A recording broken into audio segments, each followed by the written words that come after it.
오늘 십자가에 대해서 세 가지로 좀 예수님께서 왜 십자가를 지셔야 되는지에 대한 그 묵상 세 가지 하고 부활의 의미가 무엇인지 세 가지를 함께 살펴보기를 원합니다. 첫 번째 십자가의 의미입니다. 왜 예수님께서 십자가를 지셔야만 되는가? 왜 예수님께서 꼭 십자가를 지셔야만 되는가? 다른 사람이 지면 안 되는가? 왜 하나님의 아들이신 예수 그리스도께서 십자가를 지셔야만 되는가? 이 세 가지 이유를 다시 한번 설명을 드리도록 하겠습니다. 첫 번째는 그분이 가장 순결한 분이시기 때문에 그렇습니다. 순결하다는 것은 죄가 없다는 뜻이에요. 그러니까 이 세상 사람 가운데 죄가 없는 사람은 아무도 없습니다. 그렇지만 예수님은 사람이시지만 사람으로 오셨지만 죄가 하나도 없으십니다. 그래서 예수님은 십자가를 지실 자격이 있습니다. 구약에서 제사를 드릴 때 흠이 없는 제물로 제사를 드리라고 했습니다. 그러니까 내 죄를 속죄할 때 우리가 제사를 드리게 되는데 그 제사의 제물은 흠이 없어야 됩니다. 흠이 하나도 있으면 안 됩니다. 왜 그럴까요? 흠이 없어야 제물로서 가치가 있기 때문에 그렇습니다. 흠이 있으면 그 죄를 받아낼 수 있는 자격이 없어요. 왜요? 스스로 흠이 있기 때문에 그 흠이 있는 제물은 이미 흠이 있기 때문에 그 죄를 받아서 정결하게 할 수 있는 그 자격이 되지 않는다는 것이죠. 그래서 항상 예수님께서 구약에 보면 흠이 없는 제물로 제사를 드려라 이렇게 말씀을 하고 있다는 것입니다.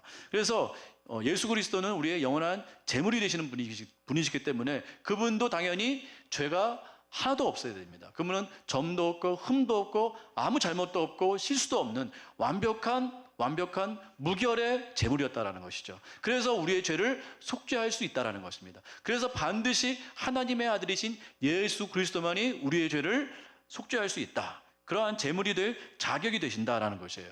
그러니까 누군가 어떤 사람이 우리를 위해서 죽을 수 있어요. 너무 귀한 마음이잖아요. 그렇지만 그 사람은 제물이 될 수 없고 우리의 죄를 속죄할 수 없습니다. 내가 너를 위해서 죽어줄 테니까 너는 죄가 없어. 내가 너를 속죄해 줄게. 이렇게 사람이 말한다고 해서 그렇게 될 수 없다라는 것이에요. 왜요? 그 사람은 죄가 있는 사람이기 때문에 그렇다라는 것이에요.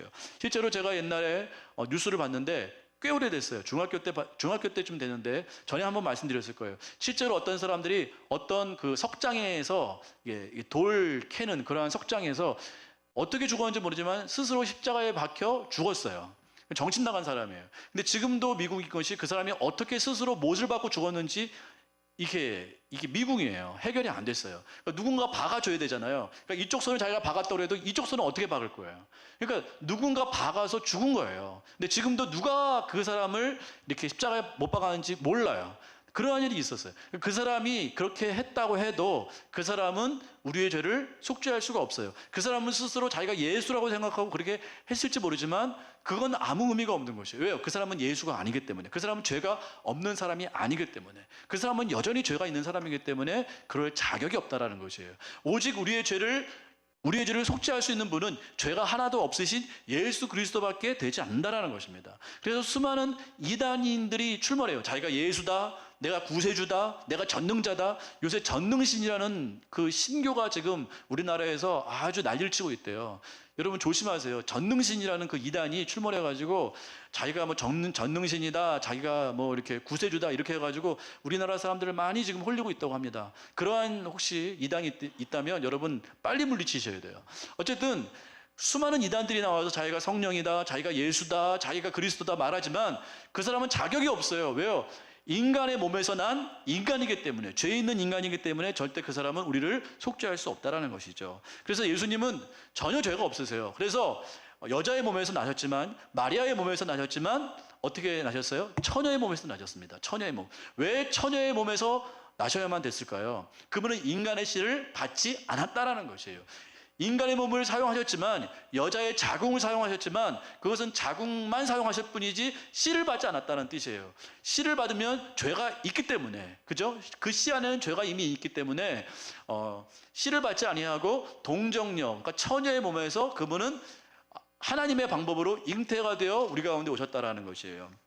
죄가 없다라는 뜻입니다. 예수 그리스도는 죄가 전혀 없으신 분으로 우리의 무흠한 제물이 되셔서 우리의 죄를 용서하셨다. 그 죄를 다 받으시고 용서하셨다라는 것입니다. 그래서 자격이 있다라는 것이에요. 자, 두 번째요. 왜 예수 그리스도께서 십자가를 지셔야만 됐는가? 왜 예수 그리스도인가? 두 번째는 능력이 있기 때문에 그렇습니다. 능력이 있어야 돼요. 인류의 죄를 받아낼 능력이 있어야만 된다라는 것이에요. 그 담당할 능력이 있어야 돼요. 근데 사람이 만약에 우리를 위해서 누군가 죽었다고 해도 그 사람은 우리의 죄를 받아낼 능력이 없습니다. 왜요? 스스로 죄가 있기 때문에, 연약한 인간이기 때문에 인류의 죄를 다 받아서 그걸 용서해낼 만큼 그런 자격이 되지 않는다라는 것이죠. 우리 인류에 보면 많은 위인들이 있어요. 좋은 일한 사람, 선한 일한 사람 많이 있습니다. 마더 테레사, 마틴 루터 킹 목사, 만델라 대통령, 인도의 간디, 이런 사람들, 인류애를 실현한 그러한 사람들이 있어요. 근데 그러한 사람들이 우리의 죄를 속죄할 수 있나요? 그럴 수 없다라는 소리예요. 왜요? 그 사람은 연약한 인간이기 때문에 그렇습니다. 우리의 죄를 다 받아서 속죄할 수 있는 능력이 안 돼요. 그럴 만한 존재가 되지 않습니다. 인간이기 때문에 그래요. 그럴 수 있는 마음이 혹시 있다 하더라도 그 마음은 너무 고맙고 그 마음은 너무 훌륭하지만 그럴 수 있는 자격이 안 됩니다. 그럴 수 있는 능력이 안 돼요. 죄송한 말씀이지만 박원순 씨 어떻습니까? 얼마나 칭찬 많이 받았어요. 그 사람 얼마나 인권과 인류에서 얼마나 많은 노력을 했습니까? 그래서 막 서울시장을 연거푸대고 차기 대통령감으로 그렇게 됐는데 어떻게 됐습니까? 한순간의 실수로 말미암아 완전히 몰락했잖아요. 그게 인간이라고요. 자기의 죄, 자기의 실수, 자기의 연약함 하나도 감당하지 못하는 것이 인간이에요. 언제 타락할지 모르고 언제 주저앉을지 모른다는 것이에요. 그러한 인간이 어떻게 인류의 죄를 다 용서해낼 수 있겠습니까? 어떻게 다 감당할 수 있겠어요? 말이 안 되는 것이죠. 그러니까 인간으로서는 그 어떤 존재를 할지라도 인류의 죄를 감당할 수 있는 능력이 안 된다라는 것입니다. 안 된다라는 것이에요. 그래서 반드시 우리는 정말 예수 그리스도만 의지하고 예수 그리스도께 우리의 모든 죄를 맡기고 의지하는 수밖에 없다라는 것이에요. 인간에게는 그럴 수 있는 자격이 없다, 능력이 없다라는 것이겠죠. 제가 새롭게 하소서를 요새 자주 보는데 CBS에서 하는 그 주영훈 씨가 진행하는 CBS 새롭게 하소서 한 20-30분, 한 40분 되는 그런 프로그램인데 굉장히 유익하고 재미있어요. 여러분도 한번 그런 간증들을 한번 들어보세요. 굉장히 유익합니다. 거기에 로그 기타를 만들어서 이렇게 이제 많은 사람들에게 도움을 주고 있는 사장님이 나오셨어요. 뭐라고 얘기를 하냐면 자기가 어렸을 때 완벽주의였다라는 거예요. 완벽주의. 그래서 어렸을 때부터 찬양팀을 만들었는데 찬양팀이 너무 못하더래요. 그래서 왜 세상 음악 하는 사람은 잘하는데 찬양하는 사람들은 왜 이렇게 못하는가? 그래서 맨날 연습시킨 거예요. 연습을 맨날 시켜가지고 자기가 사비 들여가지고 어떤 지하 공간을 만들어가지고 거기서 연습실을 만들어서 거기서 찬양팀을 엄청나게 연습시켜가지고 수준을 엄청 높여놨어요. 그것뿐만 아니라 주위에 있는 모든 교회를 도와준다고 무료 레슨을 했어요. 거기서 끝난 것이 아니라 최초로 유튜브가 이렇게 활성화되기 전에 최초로 영상을 제작해가지고 유명한 그 세션들 그런 사람들의 영상을 제작해가지고 우리나라에 처음으로 반포한 사람이 바로 그 사람이에요. 그 로그 뮤직의 대표인 것이죠. 그러한 위대한 일을 많이 했어요. 그래서 우리 한국 교회를 돕기 위해서 찬양을 돕기 위해서 찬양팀을 돕기 위해서 애를 많이 썼어요. 그 사람이 그렇게 해서 결국 기타까지 만들어냈어요. 그래서 로그 기타는 이제 지금 그 음악인들도 쓰는 그러한 아주 유명한 기타가 되었습니다. 그 사람들이 막 가난한 교회, 없는 교회에 막 도와주고 기타를 선물해주고 막 그러한 일들 행하고 있어요. 굉장히 뛰어난 사람이잖아요. 이 사람이 어느 날 예배를 드렸는데 그 전에 찬양팀 하던 걸 내려놓고 성가대 하던 걸 내려놓고 교사도 다 내려놓고 너무 바빠가지고 자기가 예배만 드린 때가 있었대요. 이 사람 너무 훌륭한 사람인데 여기 앉아가지고 예배를 하는데 갑자기 뭐가 들려오냐면 찬양팀이 너무 조율이 안 되고 엉망인 소리가 들리더래요. 그래서 정죄를 하기 시작한 거예요. 판단을 하는 거예요. 찬양팀 저러면 안 되는데 저렇게 못하면 안 되는데 성가대 했더니 베이스가 너무 못하더래요. 베이스 소리가 너무 작다. 목사님 설교 들었는데 목사님의 그 리버브 이렇게 울리는 거 있잖아요. 저거 빼야 되는데 목사님의 결국은 설교를 판단하고 이 사람이 은혜를 받아야 될 그 예배 자리에 앉아가지고 계속 판단하고 정죄하고 계속 지적하고 있는 거예요. 이게 너무 힘들어가지고 이겨보려고 기도를 많이 했대요. 하나님 저를 도와주세요. 제가 판단하지 않게 해주세요. 해도 계속 판단하는 마음만 들어오는 거예요. 이 훌륭한 사람이 아니 우리 한국교회 그 찬양팀을 정말 이렇게 발전시키겠다고 도와주겠다고 그렇게 노력하는 사람이 거기 앉아가지고 예배를 판단하고 있는 거예요. 찬양팀을 판단하고 있는 거예요. 도대체 왜 이러는 것이죠? 그래서 기도를 많이 하고 기도 운동하고 막 그랬대요. 하나님께서 어느 날 그 사장님에게 말씀해 주시는데 네 안에 죄가 많다라는 걸 딱 보여주셨대요. 그 눈물을 엄청 쏟았대요. 하나님 앞에 눈물 쏟고 막 이래가지고 결국은 그것을 점차 회복했다고 합니다. 극복을 할 수 있었다고 하더라고요.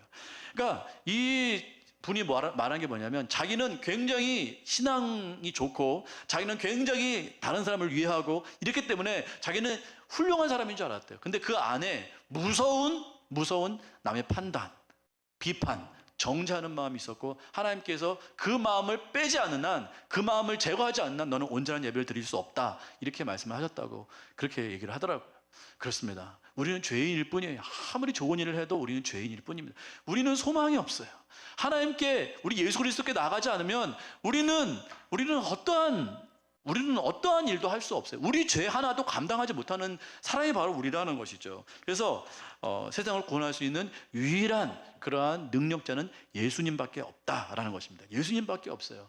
나는 절대로 내 죄를 구원해낼 수 없습니다. 그래서 오직 예수님만 우리가 의지하고 나아가는 그러한 우리의 삶이 되어야 될 줄 믿습니다. 자, 세 번째는요, 예수님은 사람이셔야만 됐어요. 그러니까 왜 예수님이어야 되는가? 예수님은 이 땅에 오신 사람이기 때문에 우리를 구원할 수 있는 자격이 있다는 것이에요.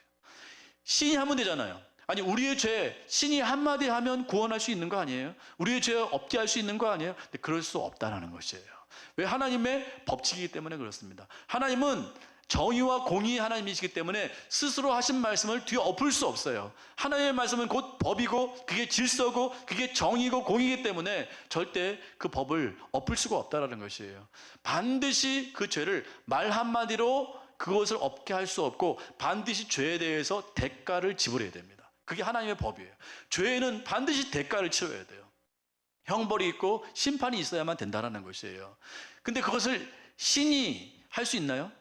반드시 하나님의 법칙은 죄를 지었으면 그 죄에 대해서 반드시 심판을 받아야 되는데 죄의 싹은 뭐예요? 죄의 결과는 뭐예요? 성경에 보니까 사망이에요. 그러니까 죽어야 되는 거예요. 죄를 지었으면 죽어야 되는 것이에요. 근데 그걸 신이 할 수 있나요? 대신해 줄 수 있나요?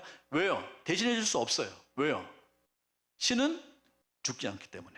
하나님은 죽을 수가 없는 것이에요.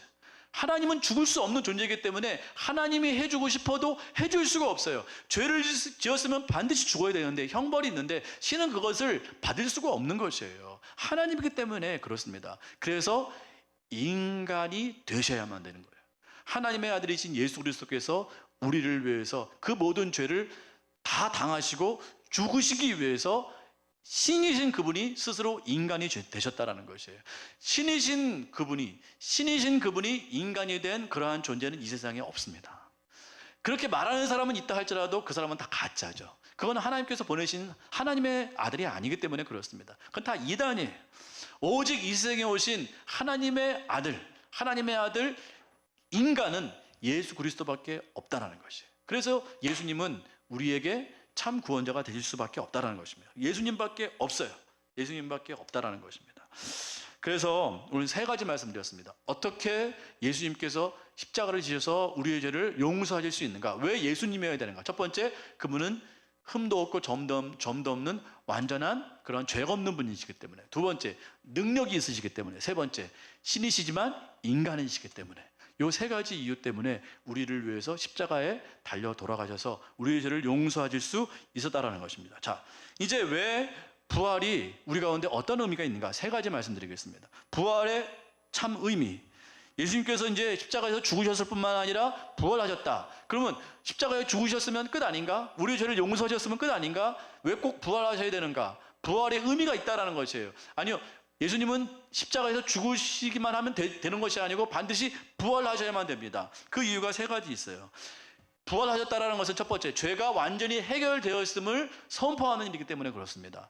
죄가 완전히 해결되었다. 그러니까 죄가 완벽하게 해결되었다는 것을 증명하는 것이 바로 부활이다라는 것이에요. 로마서 5장 10절 말씀 보시겠습니다. 시작. 곧 우리가 원수 되었을 때 그의 아들의 죽으심으로 말미암아 하나님과 화목하게 되었은즉 화목하게 된 자로서는 더욱 그의 살아나심으로 말미암아 구원을 받을. 자, 보세요. 십자가로 말미암아 죽으심으로 말미암아 화목하게 되었대요. 화목된 자로서 더욱 그의 살아나심, 부활이잖아요. 그의 살아나심으로 말미암아 구원을 받을 것이다. 그러니까 구원의 완성은 뭐예요? 살아나심이에요. 예수 그리스도께서 살아나심으로 우리가 뭐 받았다는 거예요? 구원을 받았다는 것이에요. 그러면 살아나시지 않았다면 구원이 완전하지 않다라는 소리죠. 화목은 될 수 있어요. 예수님께서 죽으심으로 하나님과 우리가 화목은 될지 모르겠지만 완벽히 구원받은 상태는 아니라는 것이죠. 그러므로 예수님께서 부활하셔서 우리의 구원을 완벽하게 이루어내셨다라는 뜻입니다. 그래야만 되는 것이에요. 그러니까 부활이 반드시 있어야만 돼요. 그래야 우리의 구원이 완전히 성취가 되는 것이겠죠. 자, 고린도전서 15장 17절 말씀 다 같이 읽습니다. 시작. 그리스도께서 다시 살아나신 일이 없으면 너희의 믿음도 헛되고 너희가 여전히 죄 가운데 있을 것이요. 예수님께서 부활하지 않으셨다면 우리가 여전히 뭐 가운데 있어요? 죄 가운데 있을 것이라는 것이에요. 그러니까 죄가 완전히 해결되기 위해선 예수 그리스도께서 부활하셔야만 되는 것이겠죠. 그래서 예수님께서는 반드시 부활하셔서 우리의 죄를 완전히 정복을 하셔야만 우리의 죄가 완전히 해결이 될 수 있다는 소리입니다. 그래서 부활을 믿으셔야 돼요. 부활을 예수님께서 부활하셔서 그렇구나, 내가 완전히 구원됐구나, 나의 죄가 완전히 해결되었구나, 예수님께서 부활하심으로 말미암아 나의 죄가 완전히 해결되었구나 라는 사실, 이 성경의 말씀을 여러분들이 분명히 믿으시고 이 말씀을 근거해서 여러분의 믿음의 기초를 세워나시길 바라겠습니다. 이 믿음 위에 세우셔야 돼요. 다른 어떠한 것에 세우는 것이 아니라 이 말씀 위에 여러분의 믿음의 기초를 세우셔야 돼요. 사람의 말에 세우면 흔들려요. 사람의 어떠한 간증이나 사람의 어떠한 그 말에 우리가 이렇게 기초를 세우면 왔다리 갔다리 합니다. 사람은 불완전하기 때문에 그 사람을 믿을 수가 없는 것이에요. 그 말을 우리가 신뢰할 수 없는 것이에요. 하나님 말씀의 기초를 세우셔야 돼요. 믿음의 기초를 하나님 말씀에 세우셔야 돼요. 하나님 말씀이 바로 예수 그리스도의 부활로 말미암아 우리의 구원을 완벽하게 이루어내셨고 우리의 죄가 완전히 해결되었다고 말씀하셨기 때문에 우리는 예수 그리스도의 부활을 믿습니다. 그 부활 위에 우리의 믿음이 있는 줄 믿습니다. 여러분의 믿음을 이 부활의 믿음 위에 세우시길 바라겠습니다. 그래서 이 말씀이 어느 때 필요하냐면 우리가 나약했을 때, 우리가 죄 지었을 때, 우리가 실수했을 때, 우리가 여전히 연약함 가운데 휩싸였을 때 이 말씀을 선포하셔야 돼요. 계속해서.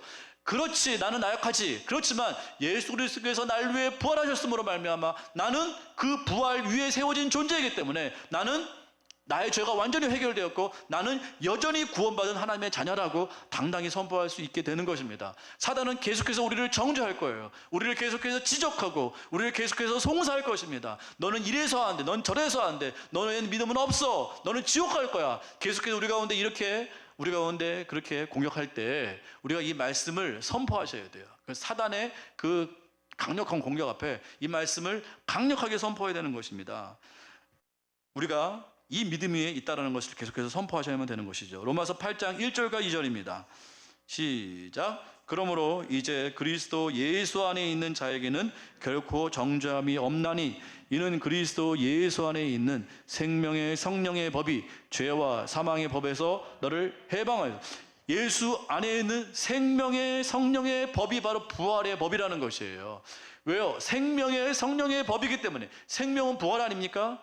살아났다는 거 아니에요. 부활은 생명이잖아요. 그 생명의 성령의 법이 사망의 법에서 우리를 뭐예요? 해방하셨다라는 거예요. 부활의 그 법이 사망의 법을 이기고 우리를 해방하게 만드셨다. 그 사망과 그 저주와 그 고통과 그 비참함에서 우리를 해방시켰다라는 것이에요. 무엇이요? 예수 그리스도의 부활의 그 법이요. 그 생명의 법이요. 이것을 믿는 것이 믿음인 줄 믿습니다. 이것을 믿는 것이 믿음이에요. 믿는 것이 믿음입니다. 능력이 믿음이 아니고 기적이 믿음이 아니고 어떠한 주술이 법이 아니고 어떠한 현상이 믿음이 아니고 믿는 것이 믿음이에요. 믿는 것이 믿음이에요. 아브라함이 하나님의 말씀을 믿음에 그의 믿음을 의로 여기셨다고 말씀하셨어요.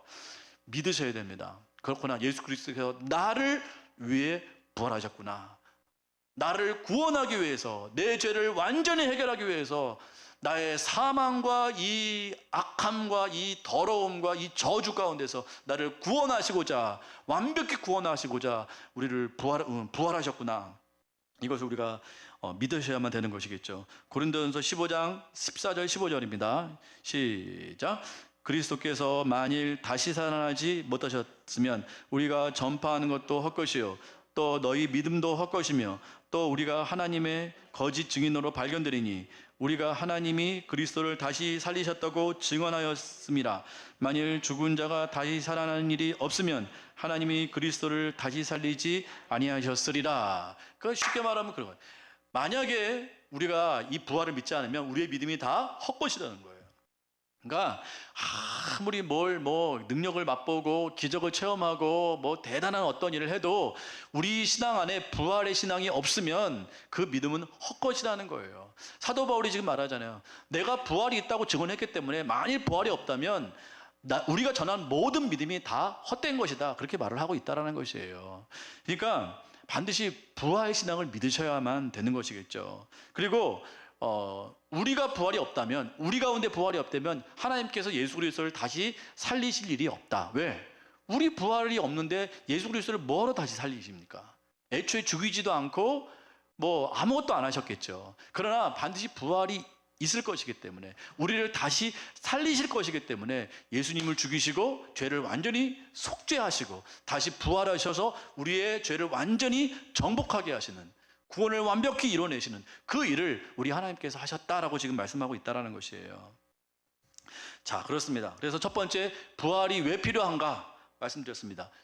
첫 번째, 부활이 필요한 이유는 죄를 완전히 해결하시기 위해서 부활하셨다라는 것이겠죠. 두 번째요, 우리의 몸이 살아나기 때문에 예수님께서는 부활하셨다라는 그런 의미가 있다라는 거예요.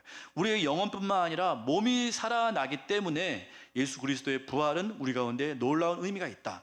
고린도전서 15장 41절에서 50절 말씀을 다 같이 읽어보겠습니다. 좀 길지만 우리의 이야기이기 때문에 제가 지난 부활 주일에도 설교를 요 본문을 가지고 했습니다. 몸의 부활입니다. 몸의 부활. 영혼의 부활뿐만 아니라 몸의 부활. 시작. 해의 영광이 다르고 달의 영광이 다르며 별의 영광도 다른데 별과 별의 영광이 다르도다. 죽은 자의 부활도 그와 같으니 썩을 것으로 심고 썩지 아니할 것으로 다시 살아나며 욕된 것으로 심고 영광스러운 것으로 다시 살아나며 약한 것으로 심고 강한 것으로 다시 살아나며 육의 몸으로 심고 신령한 몸으로 다시 살아나나니 육의 몸이 있은즉 또 영의 몸도 있느니라. 기록된 바 첫사람 아담은 생령이 되었다 함과 같이 마지막 아담은 살려주는 영이 되었나니 그러나 먼저는 신령한 사람이 아니요 육의 사람이요 그 다음에 신령한 사람이라. 첫사람은 땅에서 났으니 흙에 속한 자이거니와 둘째 사람은 하늘에서 나셨느니라. 무릇 흙에 속한 자들은 저 흙에 속한 자와 같고 무릇 하늘에 속한 자들은 저 하늘에 속한 이와 같으니 우리가 흙에 속한 자의 형상을 입은 것 같이 또한 하늘에 속한 이의 형상을 입으리라. 형제들아, 내가 이것을 말하노니 혈과 육은 하나님의 나라를 이어받을 수 없고 또한 썩는 것은 썩지 아니하는 것을 유업으로 받지 못한다. 자, 이 말씀은 좀 어렵지만 잘 들어보세요. 우리의 몸에는 두 가지 몸이 있다는 것이에요. 예수 그리스도를 믿는 사람에게는 두 가지의 몸이 있다. 몸이에요, 몸. 지금 우리가 움직이고 활동하는 이 몸이에요, 몸. 영혼이 아니고. 우리에게는 두 가지 몸이 있다는 거예요. 하나는 육신의 몸이 있고 두 번째는 영혼의 몸이 있다는 것이에요. 이걸 뭘로 예를 들었냐면 씨와 열매를 가지고 예를 들었어요. 씨는 너무 보잘것이 없잖아요.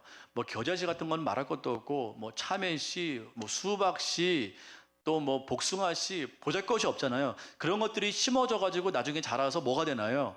열매가 된다고요. 열매는 어떻죠? 아름답죠. 튼실하죠. 먹음직스럽죠. 굉장히 좋은 것이라고요.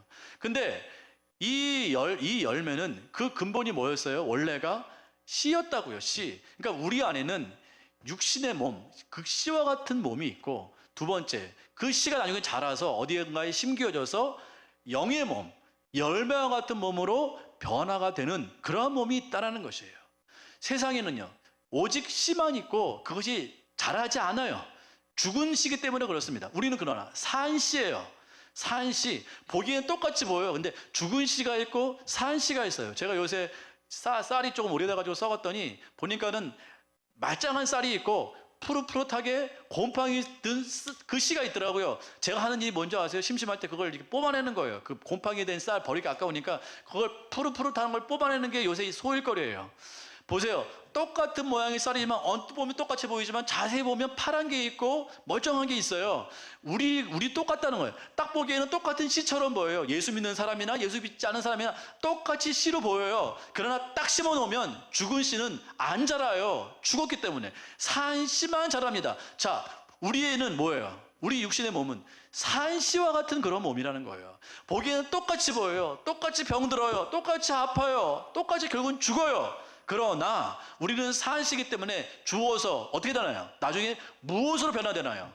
열매의 몸으로 변화된다는 소리예요.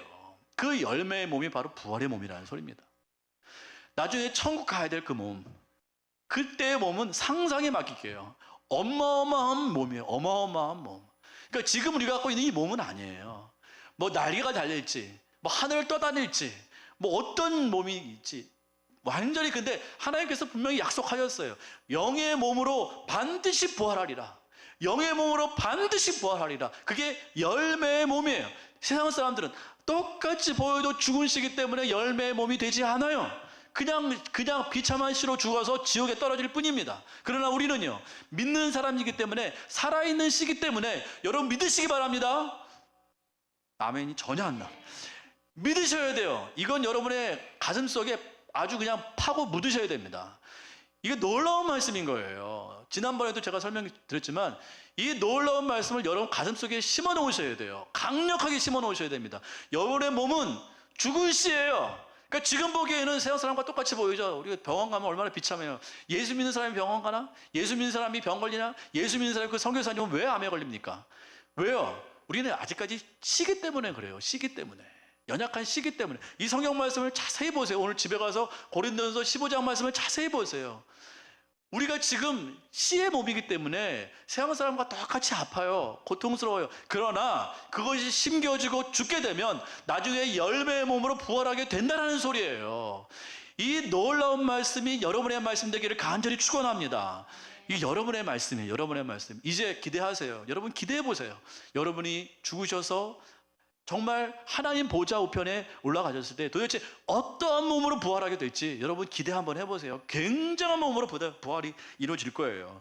미운 오리 새끼 있잖아요. 똑같이 이렇게 보여요. 어릴 때는 이게 오리인지 이게 백조인지 도무지 몰라요. 오히려 이 오리, 백조가 오리보다 못해요.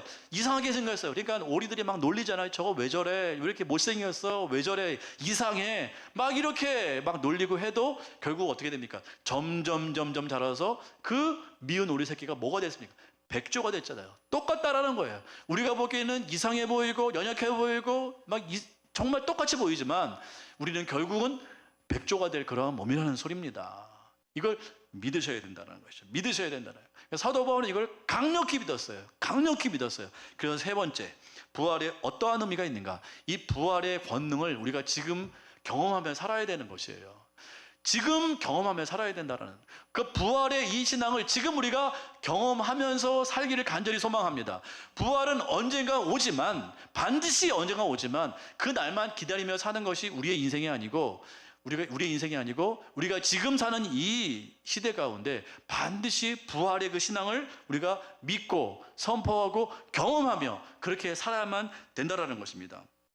지금 경험하셔야 돼요. 부활의 능력을 지금 경험하시는 여러분 되시길 바랍니다. 지금 부활의 그 신앙을 가지고 세상을 압도하고 세상을 이기고, 세상 가운데 물론 고통이 있죠. 어려움이 있습니다. 그러나 그것을 이기는 그 신앙은 바로 부활의 신앙이라는 것이에요. 예를 들어서 50평 아파트에 당첨이 됐어요. 50평 아파트에 앞으로 3년 있다 들어갈 거예요. 아직까지 이제 짓고 있어요. 이제 50평 아파트에, 새 아파트예요. 너무 멋진 아파트예요. 막 레미안, 막 이런 거예요. 얼마나 가슴이 설레겠어요. 와, 그날 이제 3년 후면 그 이제 아파트에 들어가는 거예요. 근데 지금 이상하게 지금 사는 그 아파트에서 계약이 이상하게 돼가지고 이게 나가야 되는 거예요. 그래서 3년 동안 어디서 살아야 되냐면 이렇게 월세 한 30만 원짜리 그러한 전세에 사는데 방 2칸짜리 5식구가 거기서 비좁게 사는 거예요. 3년 동안 살아야 되는 것이. 3년 동안 살아가는데 이 3년 동안 이 비좁은 월세 30만 원짜리의 아파트 살면서 이 5가정은 기쁠까요? 슬플까요? 비참할까요? 마음이 어려울까요? 물론 어려움도 있겠지만 어떨까요? 마음이. 소망이 있다라는 거예요. 왜요? 3년 후면 어디 가니까? 50평 방 4개짜리 가니까, 새 아파트 레미안 가니까 비록 3년의 고통이라 할지라도, 비좁은 공간이라 할지라도 3년만 참자. 3년 동안에 이 소망을 가지고 그걸 잘 이겨내고 그렇게 나간다라는 것이. 우리 지금 삶도 똑같습니다. 이제 곧 영광스러운 몸의 부활로 우리가 부활이 일어나게 될 거예요. 곧. 그러한 일이 반드시 일어납니다. 그 소망이 분명히 있다면 지금 우리가 사는 이 어려움의 삶 가운데도 반드시 어떠한 능력이 나타나게 되어 있고 소망 있게 되어 있고 기쁨이 나타날 수밖에 없다는 것이에요. 그러니까 50평 아파트도 믿는데 거기에 갈 거라는 걸 믿고 그 좁은 방 2칸짜리에서도 기쁨을 얻는데, 소망이 있는데, 우리가 그 영원한 하나님의 나라, 부활의 영광스러운 몸을 입고 우리가 그 하나님의 나라를 가야 될 우리 입장이 이 세상을 살면서 아파트의 소망만도 못한 소망을 갖고 있다면 그건 가짜일 수밖에 없다는 소리예요, 결국은. 그러니까 지금 우리의 삶이 소망으로 충만해야 될 줄 믿습니다. 소망으로 충만해야 되는 거예요. 왜요? 우리는 그 나라에 갈 거기 때문에. 비록 연약한 몸이 있지만, 그렇지만 영광스러운 몸이 될 것이기 때문에, 분명하기 때문에, 우리는 그걸 믿기 때문에 지금 이 땅의 삶이 그렇게 낙담스럽지 않고 그렇게 좌절스럽지 않고 그렇게 고통스럽지만은 않다라는 거죠. 소망이 있다는 거예요. 그 소망이 있어야만 진짜 믿음이 있는 사람이라는 것입니다. 소망이 지금 있어야 돼요. 나는 간다. 너희가 뭐라고 해도 나는 간다. 잠깐 고통이지만 나는 간다. 그래서 사도 바울은 빨리 가고 싶어 했어요. 제가 어떤 그 김미진 간사님 있잖아요. 그 재정 강의하는 김미진 간사님이 있는데, 담임 목사님이 이게 신부전, 하여간 뭔가 무슨 병이죠? 하여간 뭔 그게 있었어요. 병에 걸려가지고 하여간 그것 때문에 막 고통스러워하고, 그걸 이제 그분 장로님이거든요. 김미진 장로님인데 여자 장로님이에요. 근데 이제 그 장로님 그 모인 자리에서 목사님이 자기 지금 뭐 이렇게 병이 있다, 뭐 이렇게 병이 있다고 그랬더니 갑자기 김미진 그 장로님 할렐루야 그랬더래요. 할렐루야. 그래서 갑자기 깜짝 놀라가지고, 아이고 우리 목사님 곧 예수님 만나러 가시겠네, 할렐루야 막 이랬더니 엄청 화를 내더래요. 엄청. 아니 장로가 돼가지고 목사가 아프다는데 할렐루야 곧 뭐 예수님 만나겠네 이딴 소리 하고 있고 막 화를 내더래요. 근데 김미진 그 간사님이 그렇게 말을 한 이유가 있어요. 본인도 암 선고를 2번 받았어요. 첫 번째 암 선고 때는 이게 암치료를 받았고, 두 번째 암 선고 때는 다 죽는다고 그랬어요. 99%가 죽는다고 그랬어요. 근데 그게 나중에 오진으로 판명됐지만 그분은 언제든지 하나님 나라에 가고 싶어 하는 사람이에요. 자기가 2번째 암에 걸렸을 때에도, 그렇게 판정됐을 때에도 자기가 잡아놓은 스케줄을 하나도 펑크내지 않았다라는 거예요. 그러니까 그분은 엄청나게 강의를 많이 하시거든요. 그러니까 1년에도 수백 번, 한 400번 이상 강의를 하는 분이에요. 근데 암에 걸렸다는 얘기를 듣고도 취소를 하나도 안 가요. 어차피 죽을 몸, 내가 강의를 죽도록 하다 죽을 때 되면 죽는다. 병원도 안 갔대요. 엄청난 믿음이에요. 난 주님 부르시는 게 좋다. 나는 언제든 죽는 게 좋다. 왜? 빨리 하나님 나라에 가서 영광스러운 몸으로 하나님 맞이할 거기 때문에. 이 믿음이 확고한 거예요. 그러니까 세상을 거침없이 사는 거예요. 그래서 절대 강의 취소하지 말아라. 어디든 간다. 그럼 미국 가고 뭐 남미 가고 아프리카 가고, 아픈 몸이 자기가 아프다는 생각도 다 잊어버리고 그냥 그렇게 사는 거예요. 3개월이면 죽는다는 사람이 3년 돼도 안 죽어서 병원 가봤더니 알고 봤더니 그게 염증이었다라는 거예요. 첫 번째 암은 진짜 암이었고 두 번째 암은 염증이었다라는 거예요.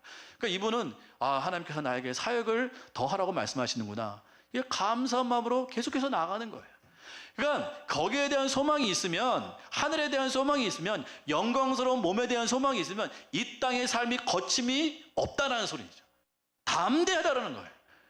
뭐 어차피 죽으면 그 나라 갈 건데 뭐. 어차피 이 썩어질 몸, 어차피 썩어져서 영광스러운 몸 될 건데 뭐 거침이 없는 거예요.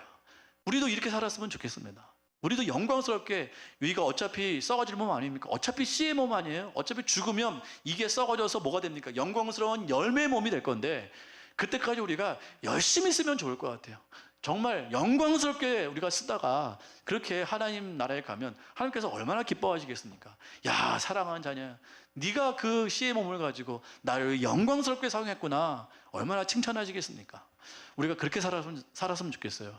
그러니까 우리가 진짜 부활을 믿는다면 우리의 지금의 삶이 아주 거침이 없고 담대하고 능력이 넘치고 그렇게 강력한 그러한 삶이 된다라는 그런 말씀이겠죠. 그래서 우리가 이 3가지 오늘 말씀드렸습니다. 첫 번째, 부활의 의미. 첫 번째 무엇입니까? 죄가 완전히 해결되었다. 그러니까 부활이 있어야만 죄가 완전히 해결되었어요. 우리는 이 믿음 위에 서 있습니다. 두 번째 뭡니까? 우리의 몸이 실제로 열매의 몸으로 부활된다. 그러니까 이 땅에 있는 이 씨의 몸 가지고 너무 슬퍼할 필요 없다라는 소리입니다. 세 번째는, 그러한 사람은 이 땅의 삶이 담대하다, 두려움이 없다, 거침이 없다. 세상이 감당하지 못할 그런 능력의 그런 삶이 된다. 이 말씀 드렸습니다.